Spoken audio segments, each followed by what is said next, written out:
Assalamualaikum warahmatullahi wabarakatuh. Allahumma himna marashida umurina wa ajna min syururi anfusina wa min sayyiati a'malina. Allahumma akhir lana wa talana. A'udzu bikalimatillahi tammati min syarri ma khalaq. Ya azizu jabbar takbir, ya azizu jabbar takbir. Ya aziz jabbar takbir.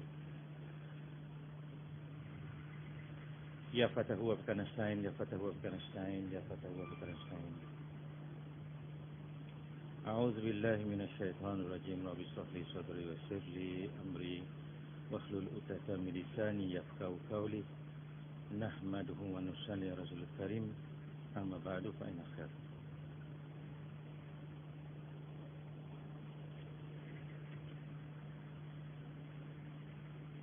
Tuan-tuan Ustaz, Bapak, saudara yang dikasihi sekalian, syukur kita banyak-banyak pada Allah Ta'ala.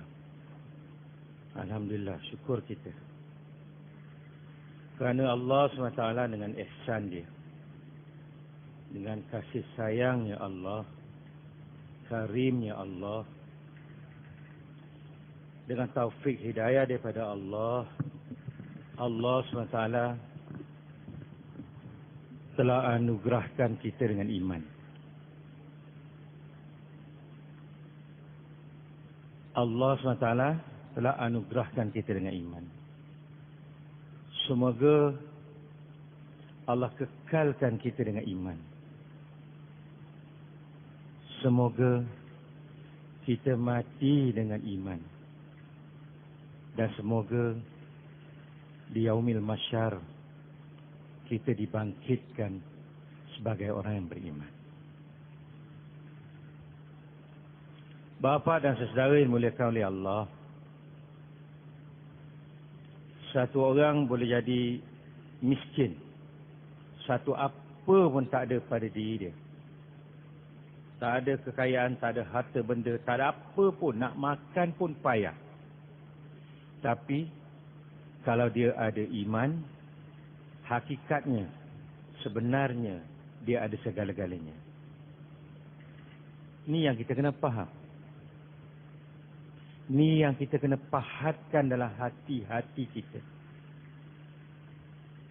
Sebaliknya, satu orang, dia boleh jadi kaya, ada kuasa yang besar, rupa yang handsome, otak yang bijak, ada segala-galanya. Tetapi kalau ia tidak mempunyai iman, dia tidak ada apa-apa langsung di sisi Allah Ta'ala. Satu apa pun kemuliaan tak ada.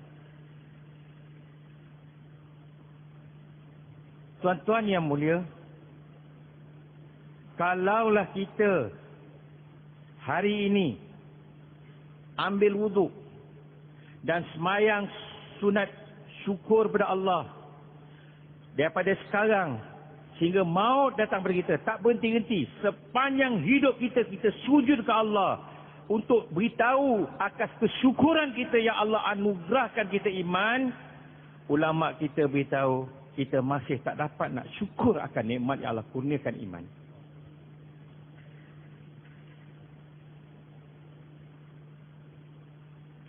Satu orang, kalau dalam hati dia pernah benar-benar takutkan Allah, atau satu orang betul-betul dengan ikhlas mengingati Allah, atau satu orang yang pernah sekali mengucap kalimat iman, La ilaha illallah, dengan penuh keikhlasan, maka wajib syurga bagi dia. Dan tuan-tuan, syurga yang paling kecil bagi orang yang iman paling lemah adalah 10 kali dunia ni. Inilah nilai iman. Bapa dan saudara yang dimuliakan oleh Allah, hari ini kalau kita tanya kepada manusia, siapa manusia yang berjaya? Dan bergantung pada kedudukan dia, kepercayaan dia, diri dia, berbagai-bagai tafsir tentang kejayaan akan diberikan oleh manusia. Ada yang kata orang yang paling kaya lah orang yang berjaya. Ada yang kata orang yang memerintah kerajaan kuasa besar lah yang berjaya. Ada orang yang kata orang yang punya pangkat yang tinggi yang berjaya. Ada yang kata ada itu dan ini, kuasa itu dan ini, kemuliaan itu dan ini yang berjaya. Tetapi bapa dan saudara yang dimuliakan oleh Allah, kalaulah orang-orang ini dia mati tanpa iman, maka kehidupan dia akhirat akan jadi kehidupan yang begitu buruk sekali.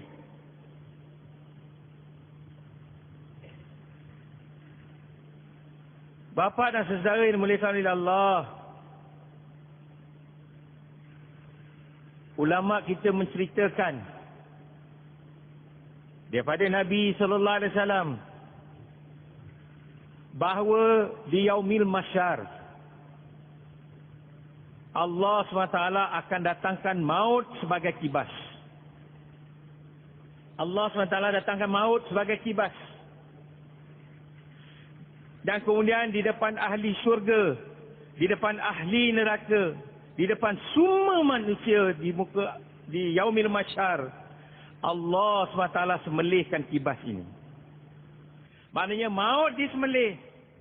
Apabila maut disembelih, maka maut dah tak ada lagi. Maka maut tak akan datang lagi kerana maut dah maut. Dan Nabi SAW beritahu pada sahabat-sahabat radhiyallahu anhum, wahai sahabat,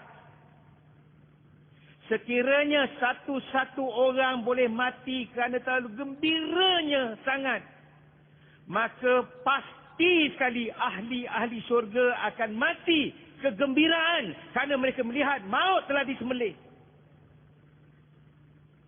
Ini bermakna mereka akan dapat kesejahteraan, kenikmatan, keuntungan, kebahagiaan, kekal abadi dalam syurga Allah Ta'ala. Sehingga Nabi beritahu kalau satu orang boleh mati kerana gembira, maka ahli syurga akan mati melihat maut disembelih.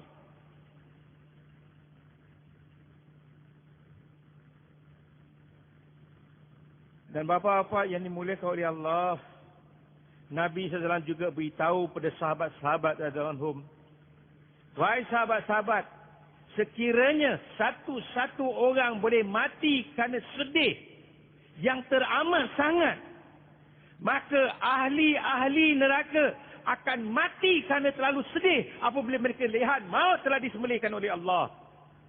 Bermakna maut tak datang lagi. Bermakna mereka akan kekal abadi dalam azab Allah, di dalam neraka Allah Ta'ala.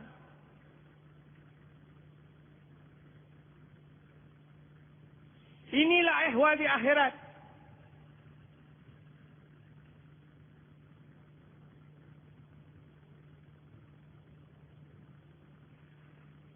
Dan kemudian bapa dan saudara yang dimuliakan oleh Allah,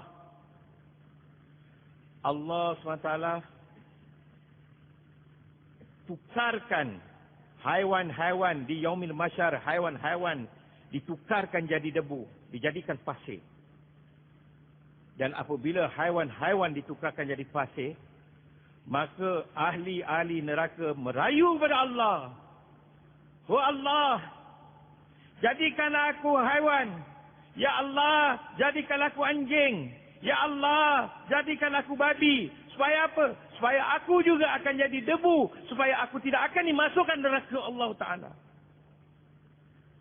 Bapa-bapa dan tuan-tuan yang dimuliakan oleh Allah, di dunia ni dia dimuliakan di mulia ni dia disanjung, harta dia paling banyak, pangkat dia paling tinggi, kuasa dia paling agung. Tetapi apabila mati tak ada iman, di akhirat dia memohon untuk jadi binatang, dia memohon untuk jadi anjing. Kerana mereka tahu apabila mereka tidak jadi anjing atau tidak jadi binatang, maka mereka akan masuk neraka dan akan menerima segala azab Allah Ta'ala.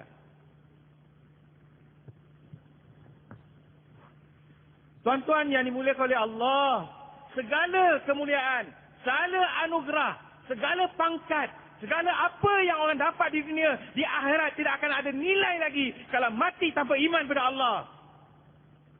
Semuanya akan musnah, semuanya akan hancur dan akan dimasukkan neraka Allah, kekal abadi dan neraka Allah. Beginilah Nabi cerita pada sahabat-sahabat tentang hakikat iman yang betul. Walaupun ada segala-galanya, ada pangkat, ada kuasa, tapi tak ada iman, tak ada nilai langsung, maka rugilah, maka celakalah orang yang dalam dunia ni tumpuan hidup dia adalah untuk maksud dunia, dihimpunkan harta benda dunia, diuntungkan kekayaan dunia, diuntungkan kebendaan, untungkan kejayaan dunia, tetapi asbab fokus kepada dunia, maka dia tinggalkan untuk bekalan di akhirat. Dia tidak tumpu untuk amalkan agama, tidak bawa iman pada dia. Maka inilah orang yang paling besar kecelakaan dia, paling besar kerugian dia, paling besar kemalapetakaan dia.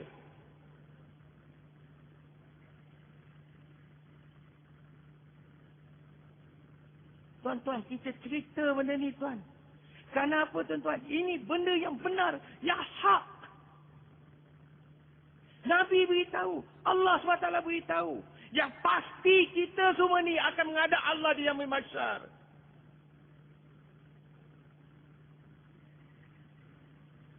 Dan yang akan menentukan kejayaan kita, keuntung kejayaan kita di Yaumul Mahsyar, hanyalah iman dan amal yang datang dalam kehidupan kita.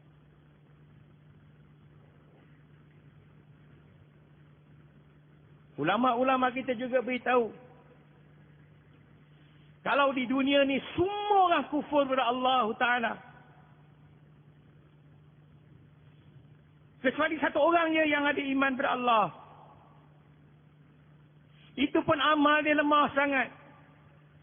Tak ada buat apa-apa amal melain menyebut Allah, Allah, Allah. Kata ulama, dalam keadaan itu pun Allah SWT masih kekalkan seluruh sistem dunia ini. Berjuta-juta manusia yang masih wujud kat dunia ini, bahasa lagi dapat makanan, akan dapat penghidupan, akan dapat minuman, akan dapat menghirup udara daripada Allah SWT, akan dapat jalankan kehidupan, akan dapat hidup berkeluarga. Binatang-binatang pun akan dapat hidup, pokok-pokok pun akan dapat hidup. Semua sistem dunia ini masih akan berjalan apabila dalam dunia ini masih ada satu orang yang mengucap kalimat iman.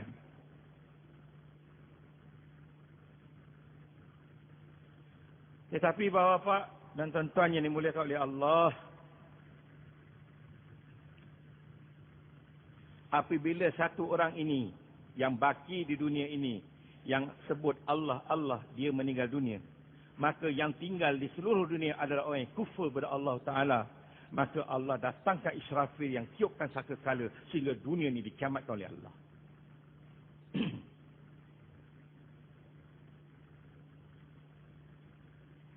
Seluruh dunia ini dimusnahkan oleh Allah apabila tak ada satu orang pun yang mengucap kalimat iman kepada Allah. Bukit, bukau, gunung, ganang akan jadi debu, akan jadi tepung, berterbangan, seluruh alam dihancurkan, seluruh lautan, seluruh daratan dilipatkan oleh Allah SWT dan dimusnahkan seluruh sistem dunia ni. Satu apa pun kehidupan tak akan wujud lagi di dunia ni apabila satu orang yang tak ada iman kepada Allah di muka bumi ini. Oleh kerana itu, bapak-bapak, kita nak beritahu, ulama-ulama kita nak beritahu bahawa sesungguhnya seluruh dunia orang kafir tak sama dengan satu orang yang ada iman kepada Allah. Dan semua orang-orang yang ada iman kepada Allah tak sama dengan satu Nabi Allah. Dan semua Nabi-Nabi Allah tak sama dengan Rasulullah Sallallahu Alaihi Wasallam. Dan fahamilah bapa dan saudara, yang kita ni Allah jadikan sebagai umat Nabi Sallallahu Alaihi Wasallam. Bagaimana kita nak sempurnakan syukur kita kepada Allah?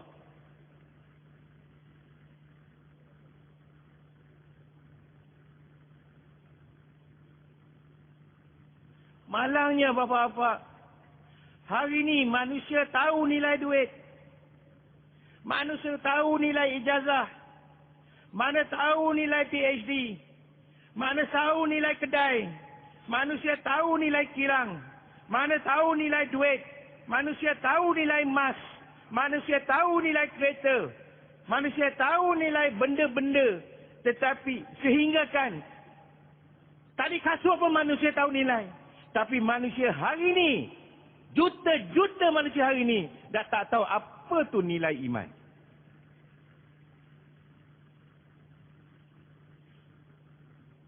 Bilion manusia tak tahu apa tu nilai la ilaha illallah Muhammadur Rasulullah. Manusia tak tahu. Padahal bapa dan saudara ini dimuliakan oleh Allah, di zaman Nabi sallallahu alaihi wasallam, inilah perkara yang Nabi usahakan.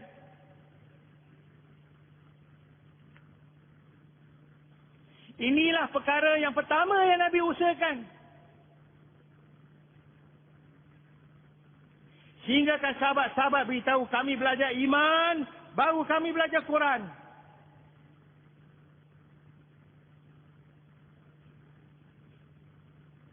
Sehingga kan Nabi usahakan untuk datangkan yakin kepada Allah, Rabb, Tuhan kita. Allah lah Khalik, Allah lah Malik, Allah lah Rabb, Allah lah pencipta, Allah yang bagi rizki, Allah yang menghidupkan, Allah yang mematikan, Allah yang memberi, Allah yang mengambil, Allah yang mewujudkan, Allah yang menghilangkan. Allah yang menjadikan semua benda-benda di langit. Allah menjadikan semua benda-benda antara langit dan bumi. Allah jadikan semua benda-benda di bumi. Allah jadikan semua benda-benda yang di bawah bumi. Di dalam lautan penciptaan Allah. Di luar lautan, di atas daratan penciptaan Allah. Semua adalah ciptaan Allah. Allah berkuasa mutlak atas semua perkara ini. Ini yang diusahakan oleh Nabi SAW. Sehingga kan dalam dada-dada sahabat-sahabat dalam hum datang pada keyakinan Allah yang berkuasa. Makhluk tak ada kuasa langsung. Kerajaan tak boleh buat apa-apa. Kilang tak boleh buat apa-apa. Duit tak boleh buat apa-apa. Kerajaan tak boleh buat apa-apa. Apa-apa pun tak boleh buat apa-apa. Yang boleh buat apa-apa hanya Allah.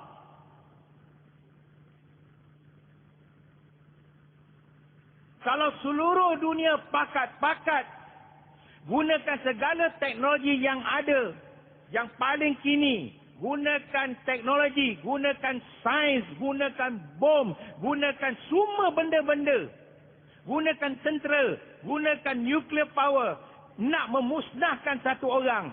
Tetapi kalau Allah nak dia selamat, maka selamatlah orang itu. Inilah iman yang patut wujud dalam hati kita. Kalau satu dunia, semua kuasa-kuasa dunia nak beri kesenangan pada satu orang, nak beri kemanfaatan pada satu orang, tetapi Allah nakkan kemusnahan untuk dia, musnahlah yang akan berlaku pada diri dia. Kerana semua kuasa dalam genggaman Allah. Allah yang berkuasa. Allah boleh buat semua benda. Allah boleh buat dengan sebab, Allah boleh buat tanpa asbab, dan Allah boleh buat bertentangan dengan asbab. Kerana Allah lah yang maha kuasa segala-galanya. Allah yang beri kehidupan, Allah yang beri kematian, Allah yang jadikan siang, Allah yang jadikan malam, Allah yang jadikan lautan, Allah yang beri kejayaan, Allah yang beri kegagalan, Allah yang beri kekayaan, Allah yang beri kemiskinan. Semuanya Allah. Inilah Allah Rabb yang kita patut sujud pada dia. Dan inilah yakin yang dah datang pada sahabat-sahabat. Mereka yakin Allah lah punya segala kuasa. Dan bila keyakinan macam ni datang dalam hati-hati mereka, maka tak ada satu kuasa yang dapat menghalangi sahabat. Seluruh dunia mereka bertebaran. Seluruh dunia jatuh bawah tapak kaki sahabat. Kerana apa? Kerana dalam hati-hati mereka ada keyakinan yang betul pada Allah Ta'ala.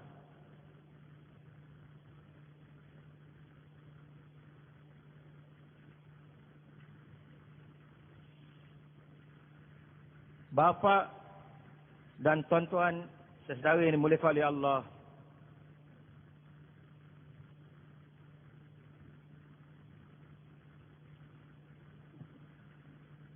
bagaimana saya beritahu tadi, yang Nabi SAW, yang sahabat-sahabat beritahu, kami belajar iman, baru kami belajar Al-Quran. Inilah yang kita juga kena faham hari ini.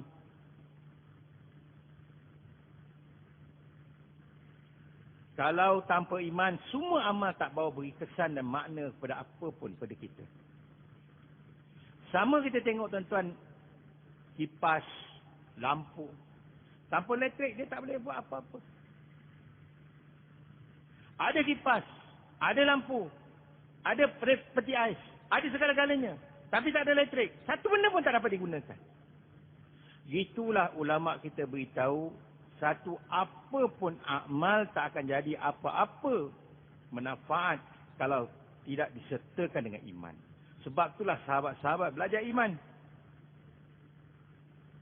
Apabila iman dah datang dalam diri seseorang, barulah pandangan dia mengikut apa yang dikehendaki oleh Al-Quran. Apabila iman telah datang dalam diri seorang, barulah cakap-cakap dia ikut apa yang dikehendaki oleh Al-Quran. Apabila iman telah datang pada diri seorang, barulah perjalanan dia, jejak langkah dia, tangan dia, fikir dia, otak dia, diri dia, kehidupan dia, harta dia, kehidupan dia, keluarga dia, semua boleh digunakan atas apa yang dikehendaki oleh Al-Quran. Ini hanya akan dapat dilaksanakan dengan sempurna apabila iman yang betul telah datang. Sebab itulah bapa dan saudara, imanlah perkara yang paling penting untuk diusahakan. Imanlah yang perkara yang paling panjang perlu dibelajar. Dan imanlah perkara-perkara yang paling susah sekali untuk datangkan daripada diri kita. Kita tengok bapa dan saudara, Nabi SAW, guru yang terbaik. Abu Bakar, Umar, Uthman, Ali radhiyallahu anhum, murid yang terbaik. Dan semua sahabat-sahabat yang lain, murid-murid yang terbaik. Tapi guru yang terbaik, murid yang terbaik, mengambil masa 13 tahun dekat Mekah untuk belajar. Tak ada satu perkara pun melainkan belajar untuk perkara iman. Dan dalam 13 tahun tu bukan 40 hari setahun, bukan 4 bulan setahun, bukan 3 hari sebulan. Tapi dalam 13 tahun di Mekah, siang dan malam mereka punya fikir dan usaha atas perkara iman. Guru yang terbaik, murid yang terbaik, 13 tahun siang dan malam, Lailan wa nahar, mereka belajar dan usaha atas iman, sehingga mereka iman yang betul dapat datang dalam kehidupan mereka. Perintah-perintah Allah tak datang masa di Mekah. Puasa, haji, zakat, semua tu datang masa di Madinah, bukan masa Mekah. Yang masa datang Mekah hanyalah perintah solat. Dan itu pun untuk nak membetulkan iman.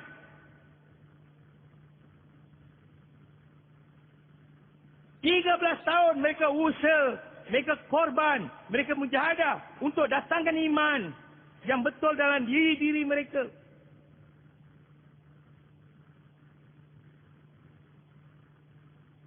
Ini kita kena cakap, tuan.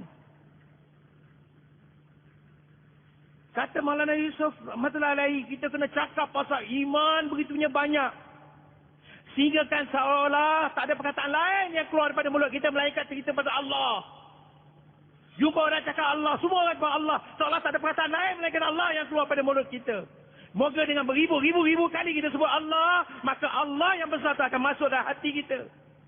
Barulah kita boleh bertindak dengan kehendak Allah.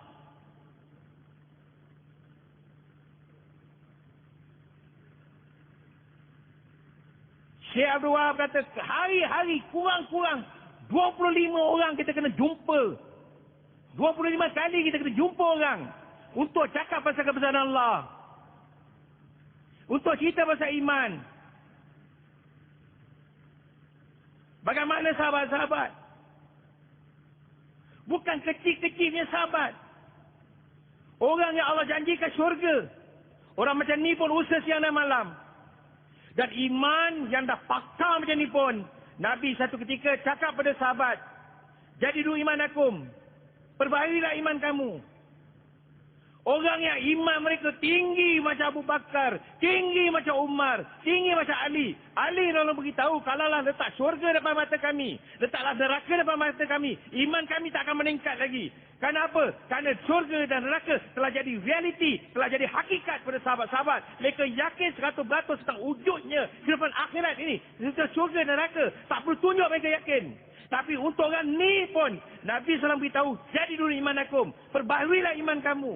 Sahabat terkejut, tanya, kaifa jadidul imanana? Macam mana kami nak perbarui iman kami? Maka apa Nabi SAW beritahu? Aksri min qaul, la ilaha illallah. Berbanyakkanlah memperkatakan mafhum la ilaha illallah. Cerita tentang orang, Allah lah Rabb, Allah lah Maha Kuasa. Allah jadi lautan, tak ada siapa jadi lautan melainkan Allah. Allah yang jadikan matahari, tak ada siapa jadi matahari melainkan Allah. Allah yang jadikan bintang, tak ada siapa jadi bintang melainkan Allah. Allah jadi, kalau Allah nak jadikan siang, tak ada siapa boleh jadikan malam. Kalau Allah jadikan malam, tak ada siapa boleh jadikan siang. Allah yang segala-galanya, Allah boleh buat segala-galanya. Itulah Allah, Rabb, ilah dalam dunia ini. Inilah keyakinan kita nak letak dalam hati kita. Dan ini yang diusahakan oleh sahabat-sahabat. Dan kemudian apabila mereka hijrah ke Madinah, barulah datang perintah-perintah Allah. Barulah datang perintah-perintah Allah. Perintah puasa, perintah haji, perintah zakat, perintah apa dan sebagainya. Dan perintah Allah datang bertubi-tubi. Kadang perintah Allah datang sebelum zuhur. Kadang selepas zuhur akan satu lagi perintah Allah akan datang. Sebelum asar datang lagi satu perintah. Selepas asar datang lagi satu perintah Allah. Sebelum maghrib datang satu perintah Allah. Lepas maghrib satu perintah Allah. Lepas isyak datang satu perintah Allah. Dan 100% sahabat dapat tunaikan 100% perintah Allah. Kenapa? Kerana mereka dah usahakan atas iman yang matlub, iman yang sempurna kepada Allah Ta'ala. Apa pun perintah datang, mereka dapat tunaikan 100%. Apa keadaan, apa perintah, di mana perintah itu datang, sahabat dapat sempurnakan. Kenapa? Kerana iman sahabat yang begitu tinggi kepada Allah Ta'ala. Satu orang wanita, perintah tentang hijab, didatangkan waktu malam. Wanita itu terus tengah berjalan-jalan. Dia terus duduk kat situ. Tak nak langsung bergerak. Bila orang beritahu dia, kenapa kamu tak jalan? Dia beritahu bahawa perintah tutupkan hijab telah diturunkan oleh Allah SWT. Maka aku tak nak berjalan satu langkah lagi pun dalam keadaan aku tidak tutup hijab. Perintah hijab datang pada waktu malam. Di Mekah, di Madinah, tak ada supermarket, tak ada kilang-kilang yang buka 24 jam, tak ada shopping kompleks. Tapi pagi esok, 100% yang perempuan wanita keluar rumah, semua dah laburkan hijab mereka. Semua ini dapat disempurnakan kerana mereka punya iman yang betul kepada Allah. Dan inilah iman yang ditutup oleh Allah. Sehingga kan Allah yarham Mufti Zainal Abidin. Semoga Allah cuci rahmat atas ruh beliau. Mufti Zainal Abidin beritahu, kalaulah kita pergi ke tengah jalan dan nampak satu ekor ular yang dah dilanggar oleh kereta dan ular tu dah penyek, flat dah, maknanya ular tu dah mati. Maknanya bila kita tengok ular yang dalam keadaan itu, dalam hati kita datang keyakinan 100% bahawa ular ni langsung tak boleh beri manfaat dan langsung tak boleh beri mudarat. Itu keyakinan kita bila tengok ular yang dah penyek. Maka Mufti Zainal Abidin rahmatullahi alaihi beritahu, inilah iman yang Allah tuntut. Iaitu kita kena datang kepada keyakinan seluruh dunia dan segala isi-isinya. Daripada timur sampai ke barat, pada utara sampai ke selatan. Sama ada daripada langit ataupun daripada bumi. Semua perkara dalam dunia ni langsung tak boleh beri mudarat, langsung tak boleh manfaat. Bagaimana ular yang mati itu, yang dah terpenyek itu, inilah iman yang dituntut oleh Allah. Inilah baru dipanggil iman matlub. Iman yang hendaki bukan sekadar mengucap la ilaha illallah. Kalau sekadar mengucap saja dalam masa 2-3 minit kita boleh ajar orang yang kufur, orang yang tak ada iman. Mengucap la ilaha illallah. Siapa-siapa pun boleh sebut la ilaha illallah. Iman yang dituntut bukan sekadar mengucap, tapi iman yang perlu diusahakan. Sebab itulah Allah beritahu bukan pada orang kufur. Allah beritahu kepada orang yang beriman, ya ayyuhallazina amanu. Allah beritahu, wahai orang beriman, amantu billah, berimanlah pada kamu pada Allah. Maknanya orang yang ada iman, Allah suruh usahakan ada iman. Bukan iman yang kita dah ucap, la ilaha illallah kita dah sebut, dan kemudian kita biarkan dia keadaan macam itu. Langsung tak diusahakan. Sehingga kan, walaupun kita sebut Allah lah Rabb, tapi keyakinan kita pada makhluk. Apabila kesusahan akan datang, kita minta bantuan pada bos. Apabila duit datang kurang, kita pergi tempat lain, ghairullah. Bila sakit, terus kita pergi doktor. Bila kita ada masalah, kita terus pergi benda-benda pada ghairullah dan tidak datang kepada Allah. Itu bukan iman yang diminta oleh Allah. Kita patut tidak datang kepada ghairullah. Kita kena datang kepada Allah. Allah yang selesaikan semua masalah. Hospital tak boleh bagi sihat. Doktor tak boleh bagi sihat. Obat tak boleh bagi sihat. Bagi sihat siapa? Allah. Apabila satu orang sakit, dia bukan datang pada hospital. Dia bukan datang pada doktor. Dia kena datang pada Allah. Dan kemudian, mau pergi usaha. Boleh. Ikut sunnah Nabi SAW. Untuk berubat. Tak ada jadi kesalahan. Yang jadi kesalahan, bila yakin kita berpindah pada makhluk.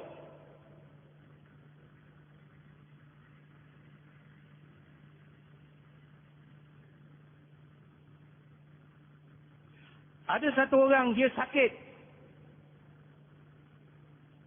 10 tahun. Life support system. Sakit. Maka doktor-doktor pun panggil kepada keluarga yang si sakit ni. Dah 10 tahun dah tak ada harapan. Dia kata, kamu habiskan duit kamu tiap-tiap bulan bayar untuk rawatan dia. Dah 10 tahun. Tak ada apa-apa manfaat. Tak boleh buat apa. Dan kami pun sebagai doktor nak rawat 10 tahun tak ada apa-apa. Dia musyarat.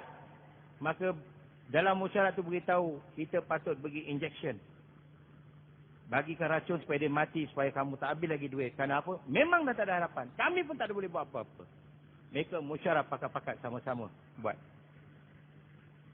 Maka dipersetujui.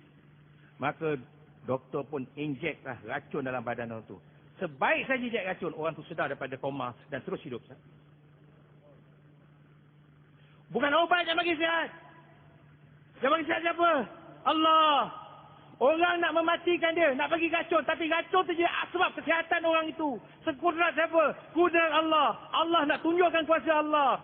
Allah nak tunjukkan kehebatan Allah. Doktor pun tak tahu. Doktor pun tak boleh buat apa-apa. Ubat tak boleh buat apa-apa. Hospital tak boleh buat apa. Allah yang buat segala-galanya.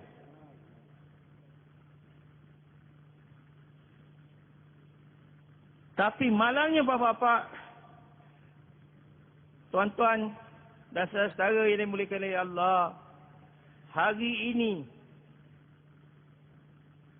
asbab kecuaian kita untuk usaha atas iman. Kita lihat hari ini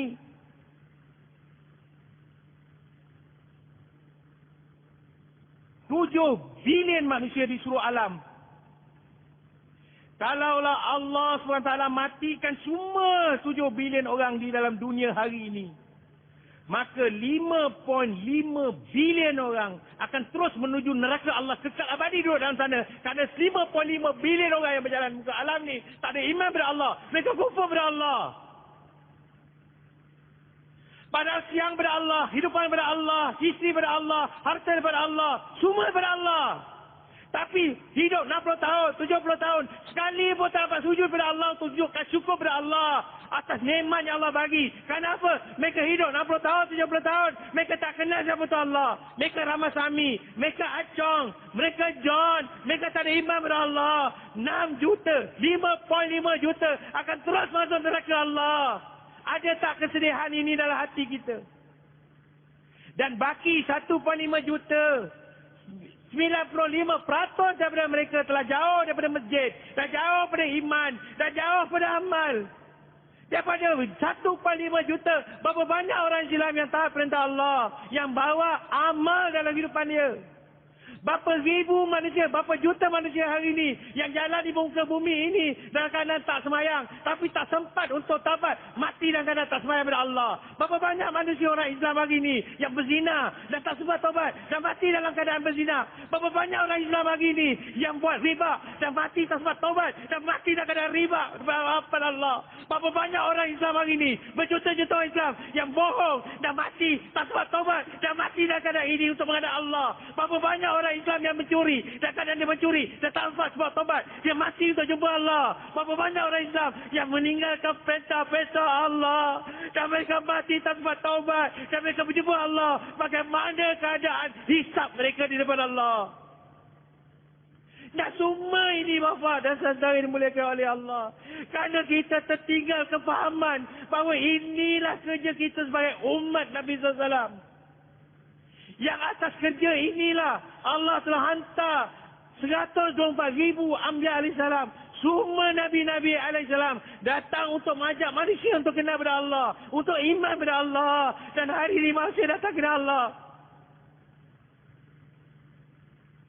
Kadang-kadang kawan kita, kadang-kadang saudara kita, mungkin tuan-tuan tak berapa faham, tapi saya faham sebab saya punya keluarga Cina.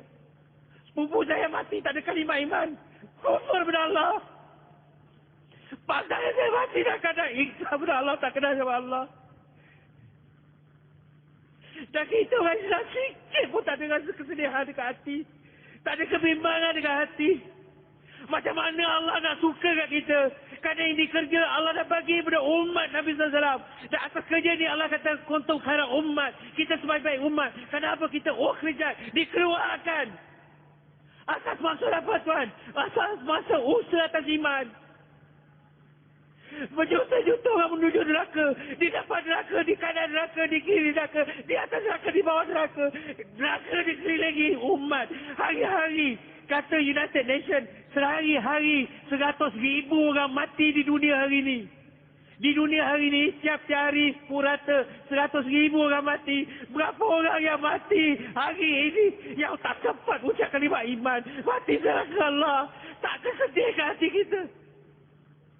Dan saya sebut ni sebab tuan-tuan semua karkun, orang yang buat kerja agama, bayarkan tuan-tuan, tiap-tiap karku yang lewat keluar 4 bulan, maka berapa banyak halangan dan halang hidayat. Tiap-tiap karku yang miss dia punya hisab tahunan 40 hari, berapa banyak hidayat yang akan terhalang. Dan mana-mana karku yang Allah dah kenalkan kerja Nabi ini, dan mereka tinggalkan hisab 3 hari tiap-tiap bulan, berapa ribu umat akan terlepas pada hidayat. Ini yang pada risau.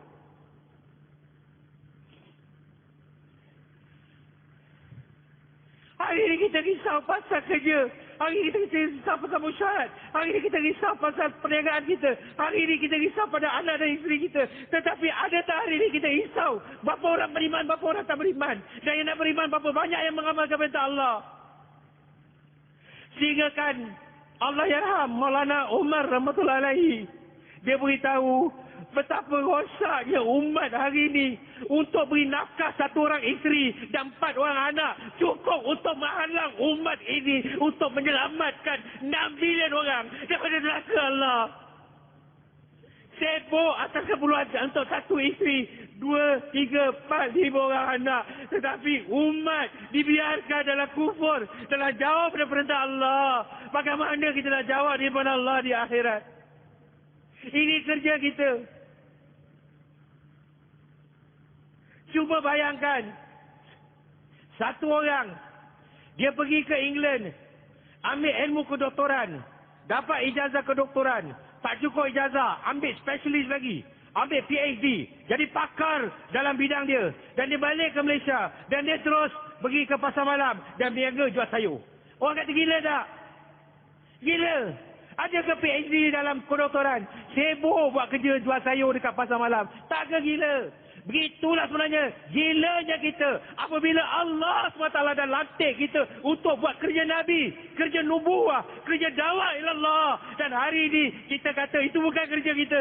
Kerja kita doktor, kerja kita cikgu, kerja kita meniaga. Sehingga kan orang yang kerja rendah-rendah, yang sapu sampah, yang potong rumput pun kata, akulah potong rumput. Tapi dia tak tahu yang kerja dia adalah kerja Nabi. Buat kerja dakwah. Inilah kerja. Kita lupa apa yang kita dah lupa. Dan kita tak ingat apa yang kita patut ingat. Dan kita tak faham apa yang kita patut faham. Kita dah keluar langsung daripada kepahaman. Inilah maksud hidup kita.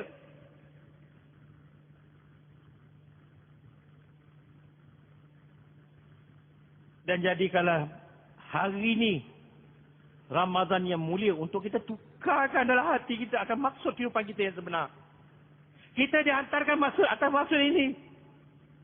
Isteri kita dihantar untuk membantu kita atas maksud ini. Kita kena pergi jumpa orang ke orang, bandar ke bandar, kampung ke kampung, negeri ke negeri, negara ke negara, benua ke benua, atas satu maksud. La ilaha illallah Muhammadur Rasulullah. Kita kena pergi jumpa satu-satu orang, satu-satu tempat, sebarkan perkara ini, jemput mereka atas perkara ini. Kerana inilah kalimah yang bawa pada kejayaan manusia dunia dan akhirat. Pada hari ini kita puasa, kita dengar kakus dari daripada jemaah yang pergi Brazil dulu. Bila mereka pergi sampai Brazil di bulan Ramadan, orang Brazil, orang Islam di Brazil tak tahu pun ini adalah bulan Ramadan. Kerana Ramadan dah terkeluar daripada kamus orang Islam. 95% orang Rosya nak sebut La ilaha illallah pun tak boleh sebut lagi. Kerana dah keluar daripada kamus mereka. Orang Islam sendiri dah tak boleh sebut La ilaha illallah. Siapa yang tanggungjawab? Adakah kita nak Nabi akan datang lagi? Ada kita ingat malaikat yang akan datang untuk jemput mereka atas para iman? Tak ada. Yang patut kena buat kita umat Nabi Sallallahu akhir zaman. Ini kerja kita. Ini maksud hidup kita. Ini yang kita kena faham. Semoga tahun ni, Ramadan ini betul-betul menyedarkan kita akan maksud hidup kita ini. Inilah makna Ramadan. Ramadan dalam bahasa Arab, ulama menterjemahkan. Dia kata, iaitu Ramadan tu maknanya benda tu dibakar jadi debu. Apa maksud dibakar jadi debu? Kalaulah satu kaca jatuh, pecah, berderai. Kaca tu, cawan tu, masih boleh dicantumkan lagi. Atau kertas dikoyak-koyak, masih boleh digam lagi. Tapi kalau benda asal tu, kita tak nak dia datang balik kepada asalnya, satu cara saja, iaitu dibakar hingga jadi debu. Jadi apa makna Ramadan?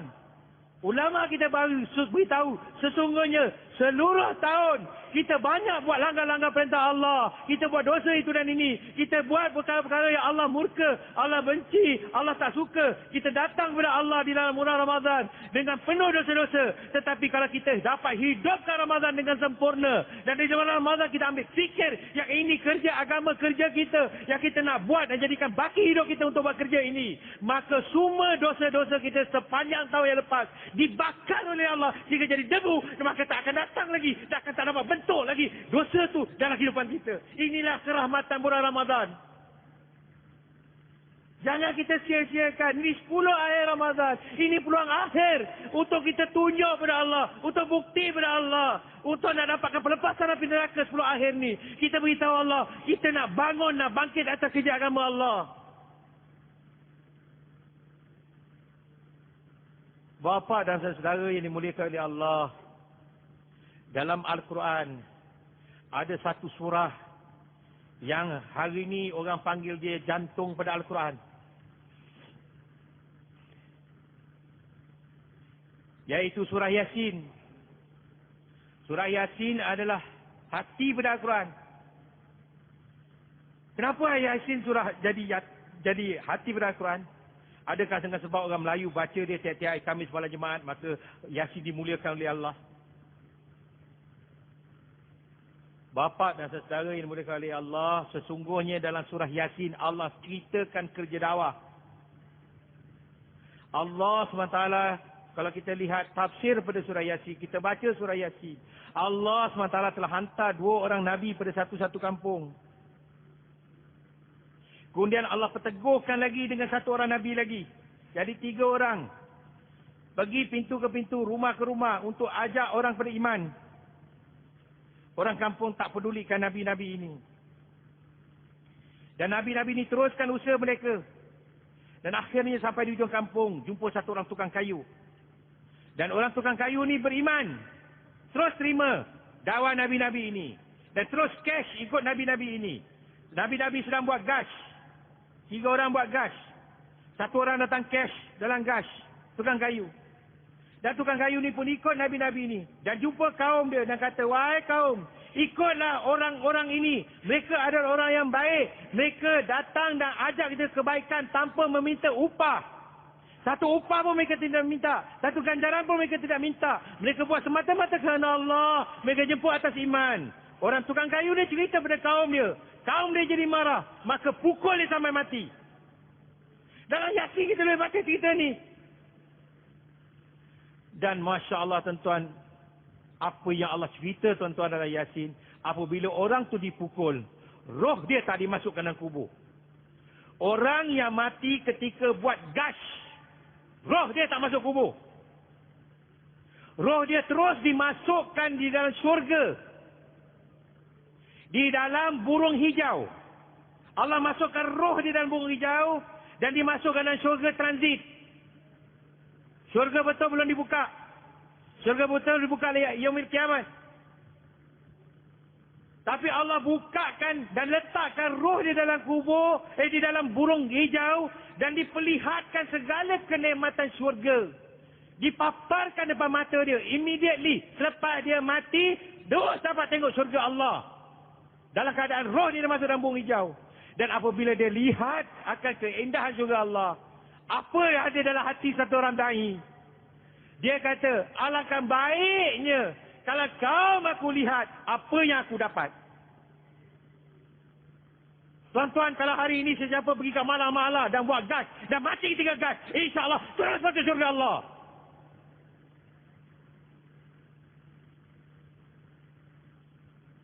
Ini kerja kita tuan. Allah cerita semua di dalam Al-Quran sebagai uslub al-qisas. Sebagai cerita-cerita. Uslub, metodologi, kaedah. Nak berajar pada kita, umat Nabi SAW. Bahawa inilah kerja yang kita kena buat. Inilah kerja yang kita dimuliakan. Inilah kerja yang akan menjaminkan kejayaan kita. Dunia dan akhirat. Dalam Al-Quran Allah cerita pasal Nuh AS buat dakwah. 950 tahun Nabi Nuh buat dakwah. Dalam Quran Allah beritahu Laila wa Nahar, malam dan siang. Nabi Nuh buat dakwah. Tuan-tuan, selama 950 tahun Nabi Nuh buat dakwah, hanya 83 orang beriman. Tak ada satu pun cash jamaat. Tak ada satu jemaah tunai pun. Kalau 950 bagi dengan 83, bermakna 11 tahun, satu orang beriman. 11 tahun, satu orang beriman. Tapi ulama beritahu, walaupun dalam keadaan itu, sedikit pun jazbah Nuh AS tidak turun. Sikit pun sentimen Nabi Nuh tak turun. Tak adalah kecewa, tak adalah putus asa, tak adalah give up. Tapi sentiasa siang dan malam Nabi Nuh seru pada kaum dia untuk datang pada iman. Jika Nabi Nuh beritahu pada Allah, oh Allah, aku dakwah pada mereka ya Allah. Kalau mereka lari ya Allah, aku kejar daripada mereka supaya mereka dapat dengar akan kalimahmu ya Allah. Ya Allah, aku berdakwah pada kaumku ya Allah. Ada di antara mereka ya Allah, ya tutup telinga-telinga mereka ya Allah. Kalau mereka tutup telinga-telinga mereka ya Allah, aku akan jerit kuat-kuat ya Allah, supaya mereka mendengar perkataan kamu ya Allah. Tapi orang tak mau iman padamu ya Allah. 950 tahun Nabi Nuh tak ada sedikit pun letih buat dakwah. Kenapa? Kerana Nabi Nuh Allah jadikan Nabi. Dan dalam hati Nabi-Nabi Allah letak sayang pada umat. Nabi Nuh tahu natijah daripada tak ada iman. Kalau tak ada iman, neraka Allah. Sebab faham itu, sanggup susah payah, sanggup menderita, sanggup buat segala-galanya siang dan malam. Tak ada penat-penat buat dakwah. Kerana inilah kaedah untuk datangkan hidayah daripada Allah.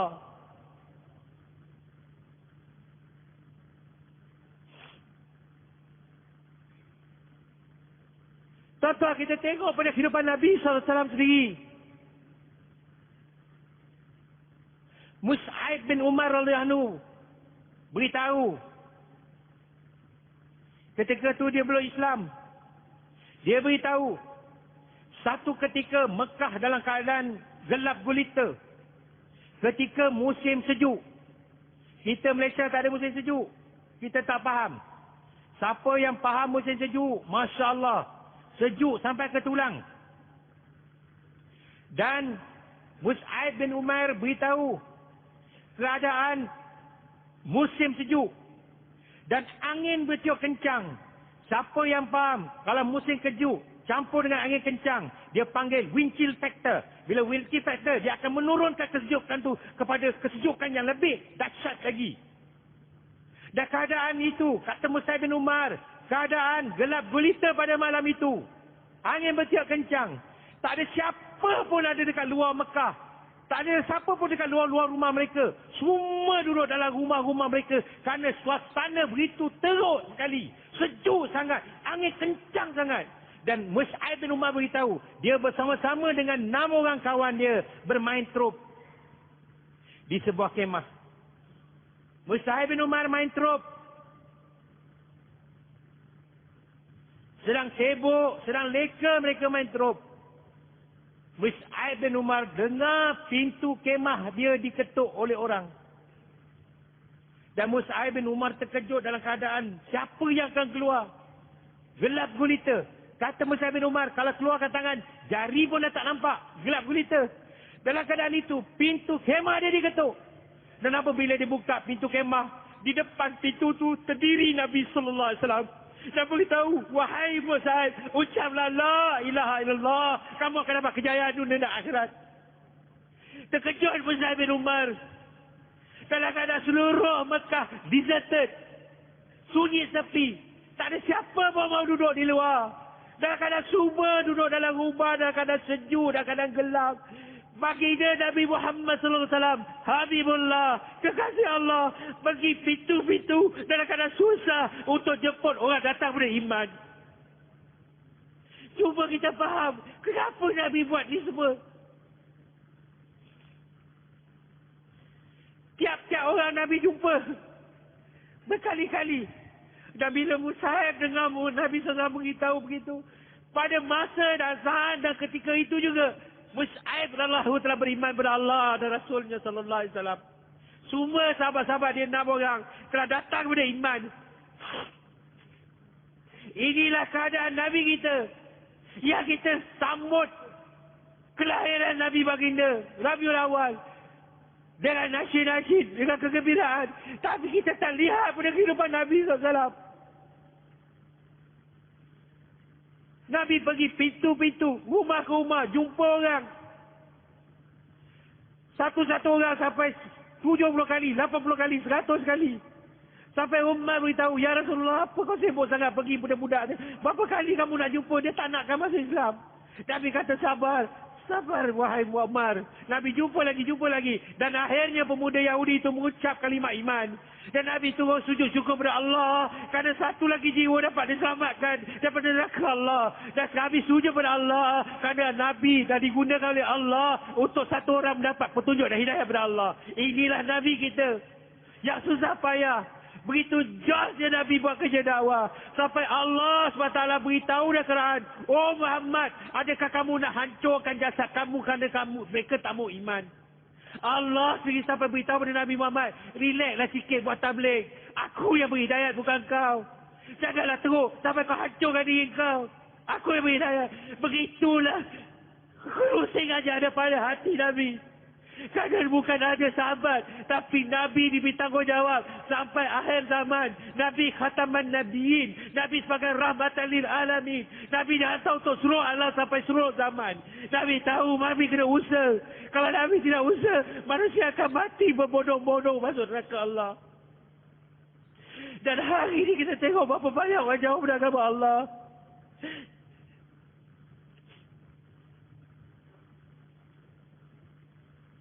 Dan kita sibuk atas ghairullah.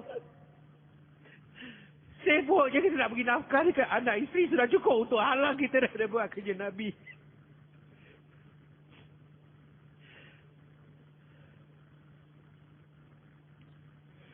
Tuan-tuan yang mulia, di zaman Nabi SAW di Mekah,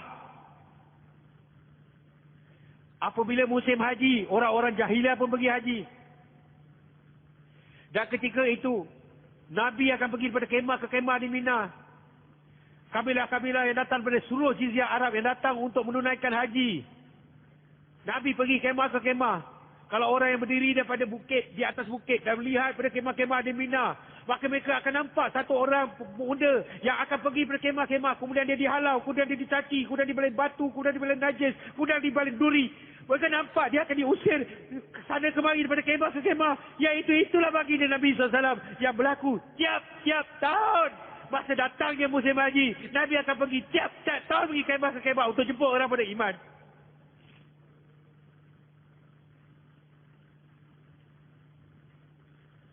Hari ini kita pergi haji macam seolah-olah tak ada apa-apa yang berlaku. Kita pergi seronok-seronok. Pergi dengan shopping sekali. Tak faham yang Nabi 1400 tahun dulu. Pergi kemah-kemah jemput dan dihina dan dicaci. Ada satu ketika Nabi pergi pada satu kabilah. Dan bila Nabi dakwah nampak macam tak ada peluang langsung. Dan akhirnya Nabi dihalau oleh ketua kabilah itu. Dan Nabi pun bagus bila tengok dah tak ada harapan. Nabi naik unta Nabi SAW. Naik. Dan apabila Nabi panjat unta Nabi SAW, ketua daripada kabilah itu telah ambil. Ketua daripada kabilah itu telah ambil pedangnya dan telah cocok pada punggung unta tu. Sehingga kan unta tu dalam keadaan dicocok punggung melompat kesakitan. Sehingga kan Nabi tercampak daripada unta dan tersembal ke bumi.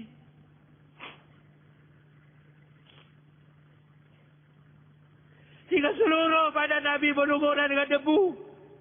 Baju-baju Nabi jadi kotor dengan debu. Badan-badan Nabi lebam-lebam kerana terhempas kat bumi. Dan bila Nabi balik, Zainab berlahan tengok keadaan Nabi. Zainab nangis. Anak Nabi sudah tak tahan tengok Nabi dalam keadaan macam tu.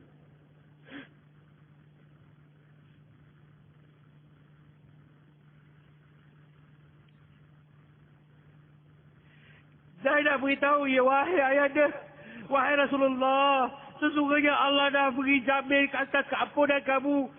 Seluruh hidup kamu, kamu tak ada dosa. Sama yang dulu, yang sekarang ataupun yang akan datang. Allah harapkan syurga daripada masuk oleh sesiapa melainkan kau masa dulu. Kenapakah perkara ini boleh jadi pada kamu, ya Rasulullah? Kenapalah perkara ini jadi pada kamu, ya Rasulullah? Kenapa perkara ini jadi pada kamu, ya Rasulullah? Udah angin Zainab. Dan sebagai memujuk anak dia, Nabi tidak cakap apalah nanti ayah belikan mainan ke, ayah buat isteri ini. Tetapi sebagai memujuk Zainab, Nabi salah beritahu, wahai Zainab, usah kau bimbang, ayah kamu tidak akan dihancurkan. Kau sesat bimbang, akan datang satu hari di mana semua rumah, sama ada rumah batu atau rumah kayu, rumah batu yang dibakar atau tidak dibakar, semua rumah seluruh alam, agama akan masuk. Nabi salah pujuk anak dia. Perkara ni. Dan ulama kita beritahu, tarikh tu belum datang lagi. Di mana semua rumah batu dan kayu, agama akan masuk. Tapi ulama kita beritahu, kalaulah umur kita panjang, zaman ni, kalau umur kita panjang, kita jumpa hari itu. Dan alangkah untungnya orang yang pada hari ini bangun untuk kerja agama dan usahakan supaya 100% agama akan datang dalam 100% umat. Semoga Allah pilih kita dalam perkara ini, tuan-tuan. Bapa dan saudara yang dimuliakan oleh Allah, perkara susah untuk agama bukan saja Allah datangkan kepada Nabi. Allah datangkan juga pada Nabi, keluarga Nabi, anak Nabi, saudara Nabi, sahabat-sahabat Nabi, semua disusahkan untuk agama Allah. Satu ketika Nabi telah datang ke rumah Fatimah radhiyallahu, dan dalam rumah tu Nabi beri salam. Dengar Hasan dan Husain menangis. Cucu jadi kasih oleh Nabi SAW telah menangis. Nabi beri salam dekat rumah Fatimah, tak ada jawapan. Beri salam yang kali kedua, tak ada jawapan. Beri salam yang kali yang ketiga, dengan satu suara yang amat lemah sekali jawab salam Nabi. Maka Nabi pun masuk dalam rumah Fatimah. Dan apabila Nabi masuk dalam rumah Fatimah, Nabi sedang melihat Fatimah dalam keadaan terbaring, dalam keadaan kelemahan. Begitu daifnya keadaan rumah Fatimah dan sehingga kan malaikat-malaikat yang tak ada emosi pun menangis melihat ehwal rumah Fatimah. Nabi SAW bertanya Fatimah, wahai Fatimah, kenapa Hasan dan Husain menangis? Maka Fatimah beritahu, sudah beberapa hari aku tidak makan. Sehingga kadang-kadang aku pun dah tak ada susu.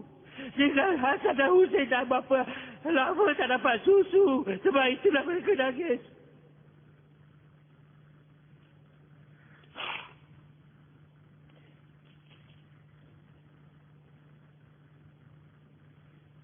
Nabi menyuruh ambil Hasan dan kucup lidah Hasan.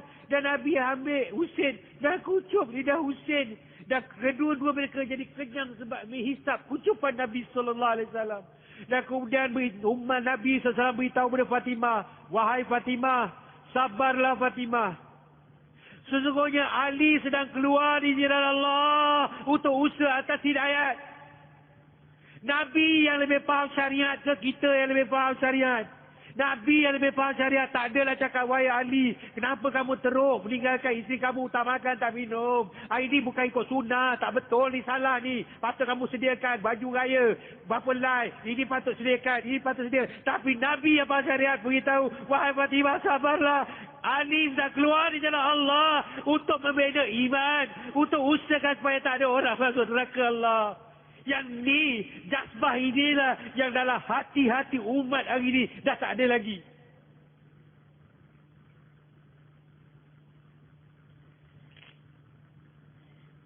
Dalam peperangan Uhud, kita tahu apa yang dah berlaku. Panjang cerita dia, waktu dah habis. Tapi, selepas habisnya peperangan Uhud, Nabi SAW telah tanya, mana pak saudara dia Hamzah radhiyallahu anhu? Cari. Dan akhirnya Nabi terpandang akan jenazah Hamzah radhiyallahu anhu. Dilihat hidung dia dah dipotong, bibir Hamzah telah dipotong, telinga Hamzah telah dipotong, dada telah dibuka, jantung telah dikeluarkan, hati telah dikeluarkan, dan seluruh badan Hamzah radhiyallahu anhu telah dikerat-kerat. Dan apabila Nabi menengok pak saudara yang dia kasihi dalam keadaan begitu, Nabi SAW telah menangis begitu dahsyat sekali. Sahabat-sahabat dalam beritahu, kami tak pernah dengar Nabi nangis sampai bunyi sebagaimana Nabi melihat tengok jenazah Hamzah. Siapa Hamzah? Hamzah adalah pak saudara Nabi. Tetapi mereka adalah umur yang sama. Apabila Aminah berkahwin dengan Abdullah, ibu dan bapa Nabi Muhammad sallallahu alaihi wasallam. Abu Talib juga kahwin dengan seorang wanita. Dan Abu Talib, pak atuk pada Nabi sallallahu alaihi wasallam, kahwin dengan wanita itu, dia dapat anak. Dan Abdullah kahwin dengan Aminah, dapat anak. Dan dua-duanya lahir serentak. Yang daripada Aminah Abdullah, lahirnya Nabi Muhammad sallallahu alaihi wasallam. Daripada Abu Talib dan isteri yang baru, lahirnya Hamzah radhiyallahu anhu. Sehingga Hamzah radhiyallahu anhu dan Nabi Muhammad sallallahu alaihi wasallam menyusu atas ibu susu yang sama. Dan dibesarkan dengan sama. Begitu rapatnya Nabi dengan Hamzah radhiyallahu anhu. Dan bagaimanalah kita cuba fahamkan dalam keadaan begitu rapat daripada kecil hingga besar, sama-sama berkasih sayang keduanya, anak saudara dengan pak saudara. Bagaimanakah hati Nabi, dada Nabi dalam dapat tahan melihat Hamzah telah dikelar-kelar sampai hancur. Semua ini dibagi atas maksud apa? Atas maksud agama Allah. Bapa dan saudara yang dimuliakan oleh Allah, sehingga apa yang berlaku tak pernah dah sejarah dulu, hari ini dah sampai bila-bila, tak pernah lagi satu-satu jenazah disemayang sampai 70 kali. Sebagaimana Nabi semayangkan jenazah Hamzah radhiyallahu anhu. Nabi semayangkan jenazah Hamzah radhiyallahu anhu sebanyak 70 kali. Nabi menangis dengan begitu kuat sampai Allah pun datang batalkan malaikat Jibril untuk pujuk Nabi, mengatakan, wahai Nabi, sesungguhnya Hamzah adalah harimau Allah. Hamzah diterima oleh Allah SWT. Bagaimana Hamzah diterima oleh Allah? Hingga Nabi berasa reda sikit.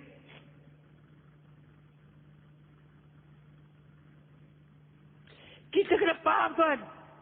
Ini yang berlaku di Uhud. Dan semua yang berlaku di Uhud, kita tahu siapa yang merancangnya. Siapa yang jadi asbab 70 orang Madinah jadi janda. 70 orang yatim, kan anak-anak mereka. Siapa yang mastermind benda ni? Tak lain tak bukan daripada Khalid Al-Walid radhiyallahu anhu. Khalid Al-Walid punya perancangan lah yang asbab 70 orang disyahidkan oleh Allah. Disyahidkan di Uhud. Tapi dalam keadaan itu, 3 tahun selepas Uhud, Nabi pergi ke Umrah, pergi ke Mekah. Apabila Nabi ke Mekah, Nabi jumpa adik pada Khalid Al-Walid, iaitu Walid bin Walid radhiyallahu anhu. Dan beritahu pada Walid, mana abang kamu Khalid? Maka Walid beritahu, apabila dengar berita kedatangan kamu, Khalid telah lari keluar daripada Mekah. Takut nak jumpa Nabi SAW.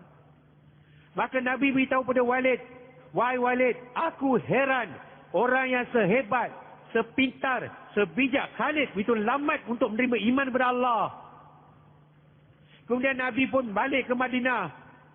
Dan apabila Nabi sudah balik ke Madinah, Walid bin Walid jumpa abang dia Khalid bin Walid dan beritahu pasal Nabi tanya tentang beliau. Apabila Khalid dengar saja tentang Nabi bertanyakan tentang diri dia, maka segala dinding-dinding kebatilan yang ada dalam hati dia runtuh dan terbit benih-benih iman dalam hati Khalid bin Walid radhiyallahu anhu.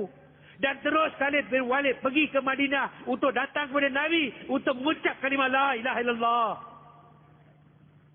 Dan makin hampir Khalid bin Walid dekat Madinah, makin risau hati Khalid. Bagaimana orang Madinah nak terima dia? Bagaimana orang nak terima dia? Sebab biarlah pak saudara Nabi SAW yang dikasihi Hamzah telah disyahidkan. Bagaimanalah orang Madinah nak terima? Sebab Khalid bin Walid punya perancangan lah 70 orang wanita-wanita disusahkan jadi janda. Bagaimanalah orang Madinah nak terima Khalid bin Walid? Sebab 70 orang yang anak-anak mereka jadi yatim. Kehidupan keluarga disusahkan. Kehidupan Madinah disusahkan. Kerana apa? Kerana perancangan Khalid. Khalid jadi bimbang. Makin hampir ke Madinah, makin bimbang. Dan pada satu hari, sampailah Khalid bin Walid di Madinah. Apabila sampai saja di Madinah, Nabi SAW, apabila Khalid bin Walid sampai saja Madinah, maka orang-orang Madinah semua keluar pada rumah-rumah mereka dengan wajah-wajah yang berseri-seri. Lelaki, wanita, anak-anak semua datang dan lari menuju pada Khalid. Marhaban, marhaban, marhaban. Ya Khalid, ya Khalid. Seolah-olah pada wajah janda-janda ini, tak apalah saya disusahkan, tak apalah saya dijandakan, tetapi hidayat, petunjuk, surga kamu adalah lebih penting daripada aku jadi seorang janda. Begitu wajah anak-anak marhaban pada Khalid. Seolah-olah anak-anak kata, biarlah aku jadi yatim, biarlah aku susah, tapi hidayat kamu lebih penting, surga kamu lebih penting. Inilah jazbah yang ada pada semua orang-orang Madinah. Jazbah ini datang daripada mana? Daripada tarbiyah Nabi SAW.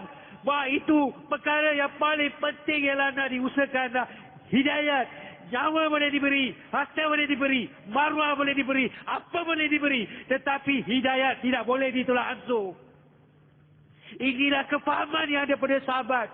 Semua sahabat-sahabat faham macam tu. Bila wajah-wajah yang berseri-seri datang menerpa pada Khalid bin Walid. Khalid bin Walid beritahu, alangkah bagusnya kalau bumi Madinah terbelah dua dan aku masuk dalam tu kerana airnya, malunya menghadap orang Madinah.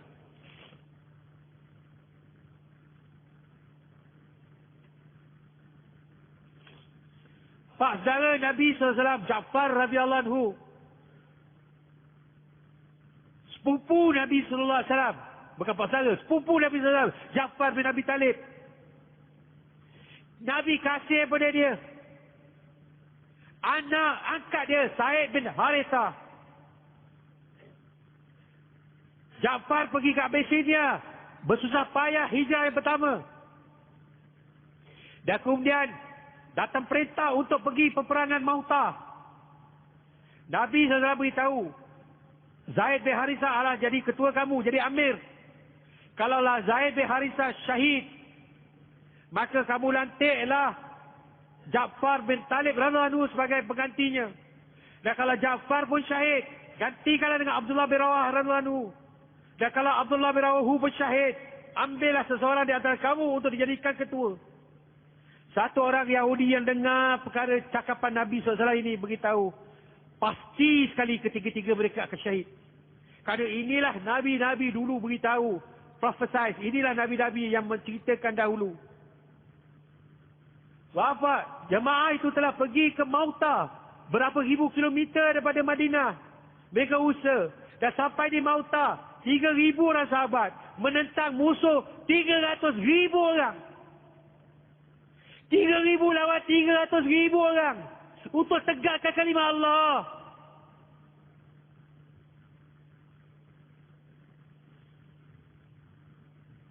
Nabi di Madinah.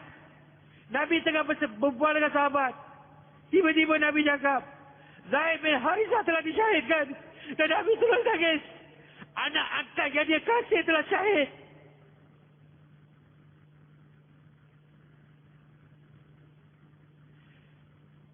Anak yang diasuh, yang ditatang, yang dibimbing telah syahid untuk agama Allah.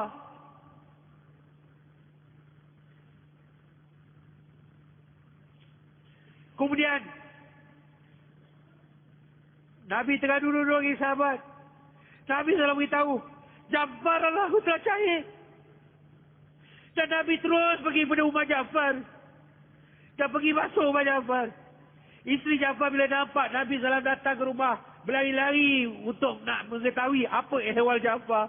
Dan Nabi beritahu kepada isteri Ja'far, wahai isteri Ja'far, sesungguhnya Ja'far telah syahid.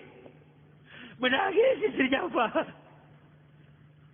Kemudian 3 anak-anak kecil, anak-anak Ja'far yang kecil-kecil, mereka lari-lari, pegang kurta Nabi, pegang jubah Nabi, dan menangis-nangis di depan Nabi. Tapi semua ni Nabi sanggup tengok. Semua ni Nabi sanggup terima. Kenapa? Kerana hidayat. Kerana hidayat, tuan-tuan. Kerana agama Allah. Dan bapa-bapa dan tuan-tuan yang dimuliakan oleh Allah. Kita lihat bapa-bapa dan saudara. Atas pengorbanan yang diberi oleh Nabi. Diberi oleh keluarganya. Diberi oleh sahabat-sahabatnya. Kalau kita nak cerita tuan-tuan. Beratus ribu cerita lagi tuan-tuan. Tak larat kita nak cerita tuan-tuan. Tapi kita kira cerita-cerita ni. Kenapa semua pengorbanan diberi? Tak lain tak bukan satu saja maksudnya. Supaya apa? Agama perlu diusahakan. Dan untuk usahakan agama perlu pada pengorbanan. Agama bukan boleh datang senang lenang. Bukan Nabi relax kat rumah golek-golek kat isteri. Tiba-tiba datang perintah Al-Quran, datang ayat Al-Quran. Serodok-serodok tiba. Itu bukan tertib ayat Quran diturun. Ayat Quran diturunkan bertubi-tubi dalam keadaan Nabi paling susah. Dalam keadaan Nabi paling derita. Dalam keadaan Nabi disusahkan oleh orang. Dalam keadaan itulah ayat yang didatang untuk pujuk Nabi. Untuk dibentang ke depan Nabi. Kita kena faham atas perkara ini tuan-tuan. Untuk itu tuan-tuan, kita kena faham. Untuk datangkan agama, pengorbanan perlu diberi. Hari ini kita punya dunia tak rosak. Kita nak jawatan kita tak rosak. Kita nak kereta kita tak rosak. Kita nak rumah kita tak rosak. Tetapi kita nak agama berkembang. Ini tak pernah sabar tuan-tuan. Untuk agama berkembang. Untuk agama datang. Pengorbanan perlu diberi. Dan dah telah ditunjuk dan tertib orang sebelum ini. Dari kehidupan Nabi, kehidupan sahabat. Dah tunjuk dah. Pengorbanan demi pengorbanan diberi. Di bulan Ramadan pun. Bulan Ramadan. Fatah Mekah bulan Ramadan. Persediaan Hunain bulan Ramadan. Bukan Ramadan duduk-duduk makan buka puasa sedap-sedap. Tapi bulan Ramadan pun dikeluar jalan Allah. Bulan Ramadan pun ada harkat. Baru datang berkat.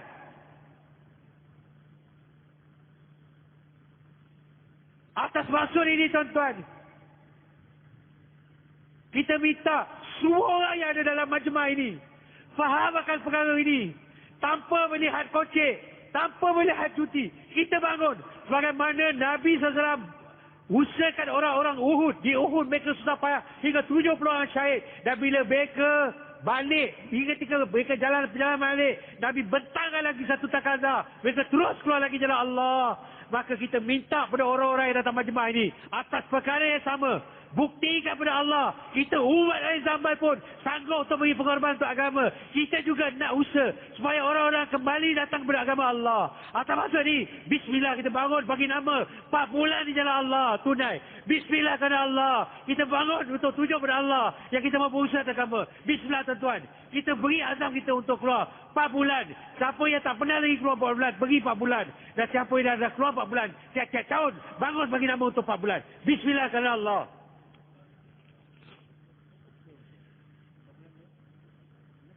Bismillah tuan-tuan, bagi nama tuan-tuan. Semua kena bangun tuan. Ini 10 akhir Ramadan tuan-tuan. Dan waktu ni pun hampir waktu buka. Tuan-tuan, hampir pada waktu buka tuan-tuan. Allah perintah semua malaikat yang sedang tawaf, semua malaikat yang sedang zikir, semua malaikat yang sedang sujud pada Allah. Allah suruh berhenti mereka semua daripada berzikir. Dan Allah perintahkan kepada semua malaikat-malaikat ini untuk aminkan doa-doa orang umat Nabi SAW yang sedang berpuasa. Inilah keadaan waktu ini yang paling afdal untuk kita mohon. So waktu ini kita daftarkan nama kita untuk keluar ke jalan Allah supaya Allah terima dan kabulkan kita dan jadikan kita umat yang terbaik, umat yang Allah kasih dan sayang dan masuk kita syurga Allah Ta'ala. Bismillah kepada Allah. Bagi lagi nama tuan-tuan. Di depan, di belakang, di kanan ada orang-orang. Jangan satu orang pun terlepas daripada peluang untuk dapat daftarkan nama untuk keluar di jalan Allah di bulan Ramadan. Dan kita tak tahu sama ada kita akan jumpa lagi Ramadan tahun depan atau tidak.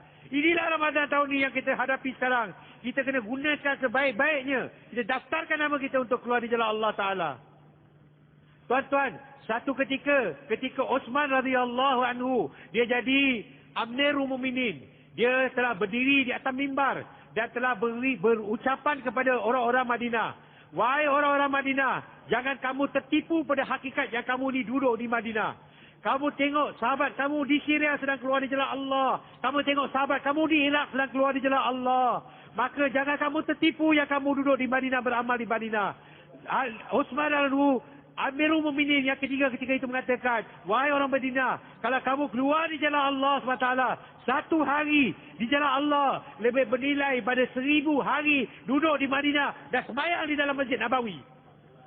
Satu hari di jalan Allah lebih mulia daripada 1000 hari di Masjid Nabawi untuk beriman, beramal beragama Allah. Ini kemuliaan di jalan Allah. Dan Utsman adalah dua cerita perkara ini di luar Ramadan. Bagaimana keadaannya di dalam Ramadan.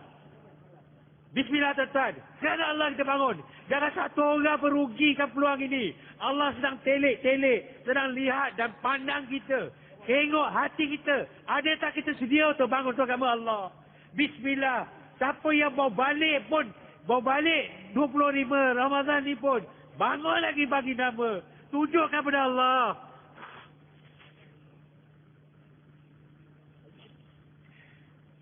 Tuan-tuan yang mulia, masih ramai sahabat-sahabat kita beri nama, jangan sesiapa yang meninggalkan majlis ini tuan-tuan. Dalam hadis beritahu, orang-orang yang hadir dalam majlis-majlis yang membesarkan Allah Ta'ala, di akhir majlis tu Allah akan catatkan nama dia, dan Allah catatkan nama bapa dia, dan Allah akan banggakan nama dan sebut nama-nama ini di depan para malaikat yang maksum. Tapi ulama kita beritahu, bahawa Nabi beritahu, perkara ni akan hanya terlaksa apabila kita duduk dalam majlis ni sehingga habis dan hingga doa disempurnakan, barulah nama kita didaftarkan. Tolong kita jangan rugi dengan kita bangkit. Masa yang cukup akan diberi untuk kita buat persediaan untuk buka tuan-tuan. InsyaAllah sekarang kita tawajuh tuan-tuan. Kita beri tumpuan. Kita lihat sahabat-sahabat kita yang bagi nama, yang bagi azam untuk keluar dari jalan Allah Ta'ala. Bismillah tuan-tuan. Kita duduk rapat-rapat lagi. Kita dengar dengan penuh tawajuh. Bismillah tuan-tuan. Yang belum beri nama bangun tuan-tuan. Tahun ini tuan-tuan dah bulan 8. Tinggal baki 4 bulan. Siapa belum tunaikan nisab 40 hari dia. Bismillah. Sekarang mau bagi nama tuan-tuan.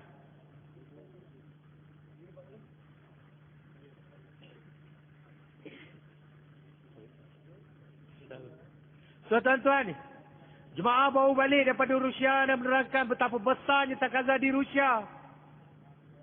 Orang-orang yang buat usaha agama di Rusia banyak ditangkap dan dipenjarakan.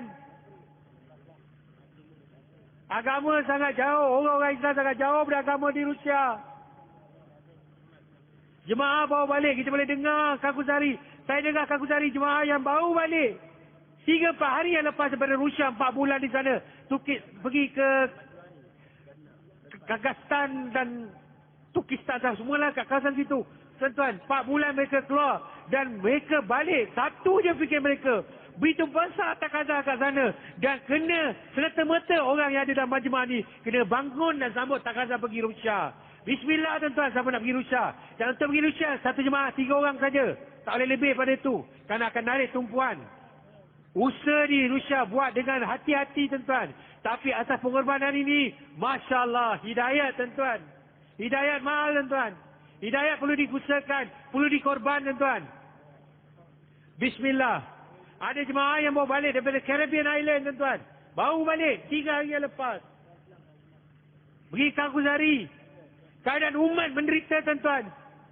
Takkan kita senang-senang duduk sini golek-golek lagi dengan anak isteri tuan. Sedih tuan, kita kena kesian atas umat tuan. Dan yang penting kita kena kesian diri kita sendiri tuan. Yang kita nak beritahu Allah. Bagaimana iman kita hari ini tuan. Bagaimana sembahyang kita tuan. Kita beri Allah. Kita sembahyang angkat tabir Allah kepada kita kata Allah besar. Tapi tumpuan kita tak ada tuan. Kita lalai dah sembahyang. Kita rokok subhana biyal azimi wa bihamdi. Maha suci Allah yang azim. Allah yang agung kita kata. Tapi dalam sekadar rokok kita lupa Allah. Kadang-kadang kita berdiri dalam sembahyang. Kita tengah buat perancangan untuk maksiat kepada Allah. Ini keadaan sembahyang kita. Tak ada khusyuk, tak ada khudu. Sembahyang kita tidak dapat menarik azan Allah. Sembahyang yang kita laksanakan tak dapat cegah kita pasal mungkar. Kita tak tahu maut bila datang. Kita kena usaha supaya dapat baiki sembahyang kita. Dan tak ada tempat lain nak baiki melainkan di jalan Allah. Tuan-tuan, yakinlah ya Allah tuan-tuan. Inilah kaedah. Tak ada jalan lain nak baiki iman kita. Kecuali kita keluar di jalan Allah. Bangun tuan-tuan untuk keselamatan diri kita. Keluarga kita. Diri dan keluarga kita mau selamat tuan-tuan. Allah beritahu, ya ayyuhallazina amanu qu anfusakum wa ahlikum nara. Wahai orang beriman, selamatkan diri kamu, ahli keluarga kamu daripada api neraka. Jadi usaha, ini perintah Allah. Seolah-olah Allah beritahu, Allah perintah kita, wajib untuk kita usaha untuk selamat daripada neraka.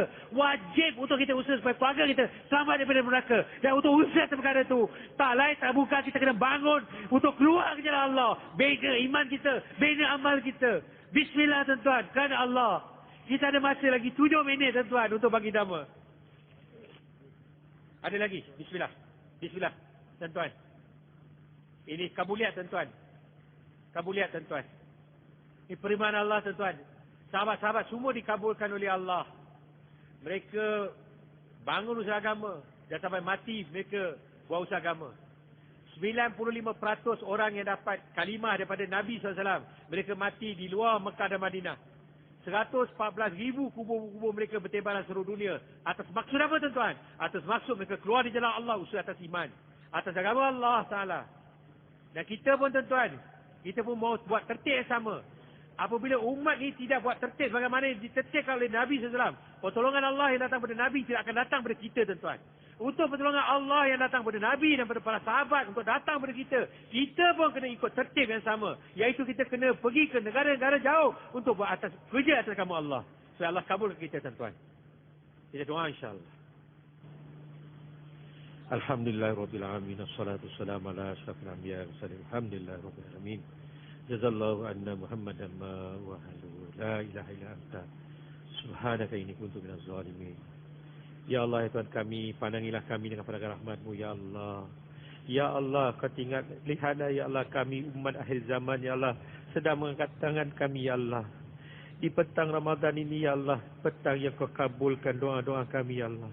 Kami merayu kepada kamu, Ya Allah, pandangilah kami dengan rahmat-Mu, Ya Allah. Ya Allah, kau beri taufik dan hidayah, Ya Allah, bimbinglah kami supaya kami dapat iman yang betul padamu, Ya Allah. Ya Allah, berilah kami kekuatan supaya kami dapat berusaha atas iman-iman kami, supaya iman kami dah tukar pada iman yang maujud, pada iman yang matlub, Ya Allah. Ya Allah, berilah kami iman yang dapat mengikuti perintahmu 100%, Ya Allah. Yang dapat meninggalkan laranganmu 100%, Ya Allah. Yang dapat hidupkan sunnah Nabi SAW 100%, Ya Allah. Ya Allah, berilah kami sembahyang yang khusyuk dan kudu, Ya Allah. Ya Allah, berilah kami ilmu yang bermanfaat, Ya Allah. Ilmu yang dapat dekat diri kami padamu, Ya Allah. Ya Allah, berilah hati kami sentiasa mengingatimu, mulut kami bahasa berzikir namamu, Ya Allah. Berilah kami sifat ikram, Ya Allah. Berilah kami keikhlasan, Ya Allah. Berilah kami kekuatan untuk betulkan niat-niat kami, Ya Allah. Dan ya Allah, terimalah kami sebagai umat akhir zaman ya Allah dalam kerja agama-Mu ya Allah. Terimalah kami dalam kerja dakwah dan tabligh ini ya Allah. Kau majukanlah kami dalam usaha dakwah dan tabligh ini ya Allah. Dan ya Allah, kau matikanlah kami di negara yang paling jauh ya Allah, sedang buat kerja atas agama-Mu ya Allah. Ya Allah, berjayakanlah kami dunia, berjaya kami akhirat. Selamatkanlah kami dunia dan selamatkanlah kami akhirat. Ya Allah, ada banyak sekarang jemaah-jemaah sedang bertebaran seluruh dunia ya Allah. Jadikan dia asbab hidayat-Mu ya Allah. Ya Allah, pada ulama-ulama kami di seluruh dunia ya Allah yang sedang membimbing kerja agama ya Allah, beri kami mereka kesihatan ya Allah. Panjang umur ya Allah supaya mereka dapat bimbing kami dalam buat kerja atas agama-Mu ya Allah. Ya Allah, Engkaulah Rabb yang Maha mengetahui, Maha mengasihi ya Allah. Kau berjayalah kami dunia, berjayakanlah kami akhirat. Selamatkanlah kami di dunia. Selamatkanlah kami ketika kami menghadapi siratul maut. Selamatkanlah kami dalam kubur. Selamatkanlah kami di mahsyar. Selamatkanlah kami di mizan. Selamatkanlah kami di sirat. Selamatkanlah kami di neraka-Mu ya Allah. Dan masukkanlah kami dalam firdaus-Mu ya Allah. Terimalah doa ini ya Allah. Rabbana zalamna anfusana wa lam taghfir lana wa tarhamna lanakunanna minal khasirin. Rabbana la tuzigh qulubana ba'da idh hadaytana wa hab lana min ladunka rahmah innaka antal wahhab. Rabbana atina fid dunya hasanah wa fil akhirati hasanah wa qina adzabannar. Subhana rabbika rabbil izzati amma yasifun. Wassalamu ala mursalin walhamdulillahi rabbil alamin.